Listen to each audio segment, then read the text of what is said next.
यहाँ पर तय है कि ये बीजेपी की रणनीति का वो हिस्सा है जिसमें बीजेपी बताना चाहती है कि आम आदमी पार्टी सत्ता में रहते हुए आम आदमी का जिक्र किया करती थी, लेकिन शपथ ग्रहण समारोह से हमारी वो 5 साल की रूपरेखा सामने आ जाएगी जहां पर आम आदमी को जगह मिलेगी, न सिर्फ एक ब्लूप्रिंट के तौर पर बल्कि जमीनी स्तर से जब उतरी जाएंगी, यानी कि अमली जामा जब पहनाया जाएगा। क्योंकि प्रधानमंत्री नरेंद्र मोदी खुद कह चुके हैं कि पहली प्राथमिकता जो है वो यमुना के जल को स्वच्छ करना है, ग्रीन कॉरिडोर बनाना है, रिवर फ्रंट यहां पर बनाना है। इसके अलावा दिल्ली के जो विकास की रूपरेखा है उस पर पूरी तरह से आगे अग्रसर रहना है, क्योंकि ये दिल्ली के प्रगति का अध्याय है, ये अपने पोस्टर में भी बीजेपी कह चुकी है। लेकिन इस बीच देखिए, क्योंकि प्रियंका कांडपाल इस बात का जिक्र भी कर रही थी कि रेखा गुप्ता जो है महिला हैं और साथ ही मुख्यमंत्री यहां पर बनाई जा सकती है। लेकिन देखिए, अगर रेखा गुप्ता के नाम पर मोहर भी लगती है तो इतना तो आप समझ लीजिए ये कोई बहुत चौंकाने वाली बात नहीं है, क्योंकि बीजेपी महिला सशक्तिकरण को लेकर जिस तरह से बुलंद आवाज में जनता के बीच जाती रही है, चाहे वो राष्ट्रीय मंच हो, अंतर्राष्ट्रीय जगह दी है, ऐसे में वो बड़ा दाव यहां पर खेल सकती है, यानी कि बड़ी जिम्मेदारी के तौर पर दिल्ली की मुख्यमंत्री किसी महिला यानी कि रेखा गुप्ता को बनाया जा सकता है। लेकिन हम संभावित नामों का यहां पर जिक्र कर रहे हैं, जिनमें 5 बड़े नाम जिनका जिक्र मेरे सहयोगी प्रियंका कांडपाल भी कर रही थी, सपना हमें दिखा रही थी कि रामलीला मैदान में जो 3 मंच यहां पर तैयार हो रहे हैं, उस मंच में न सिर्फ दिग्गज बैठेंगे, आप समझिए, आपको सिर्फ इस तस्वीर को इस लिहाज से नहीं देखना कि वहां वीआईपी या वीवीआईपी जो है वो नजर आएंगे, बल्कि आम से लेकर खास तक की वो कतार नजर आएगी जो सब एक साथ में होगा। मेरी सहयोगी प्रियंका इस वक्त हमारे साथ मौजूद है। प्रियंका, आम से लेकर खास तक आज हर किसी की नजर भी और वही रणनीति बीजेपी की भी।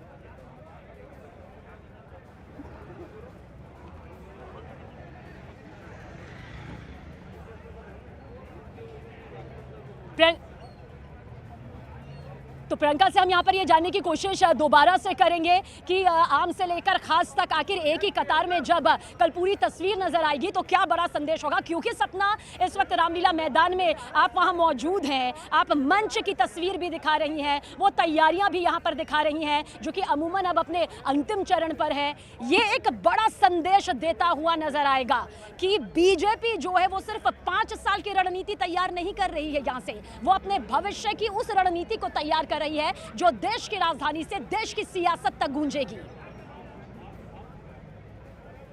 बिल्कुल, और इस वक्त मुझे लगता है कि इस बात पर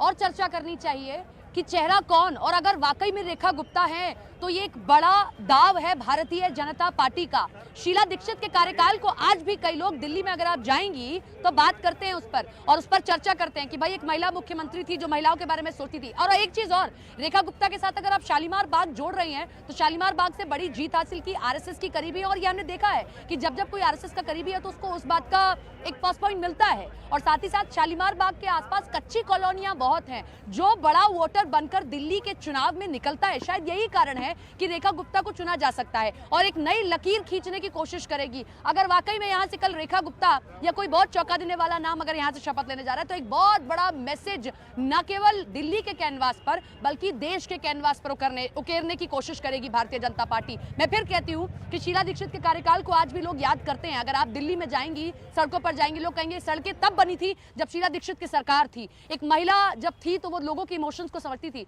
शायद यही कारण है कि अभी हाल ही में जितने चुनाव हुए वहीं कहीं हमने महिला की मुखरता को नहीं देखा है। और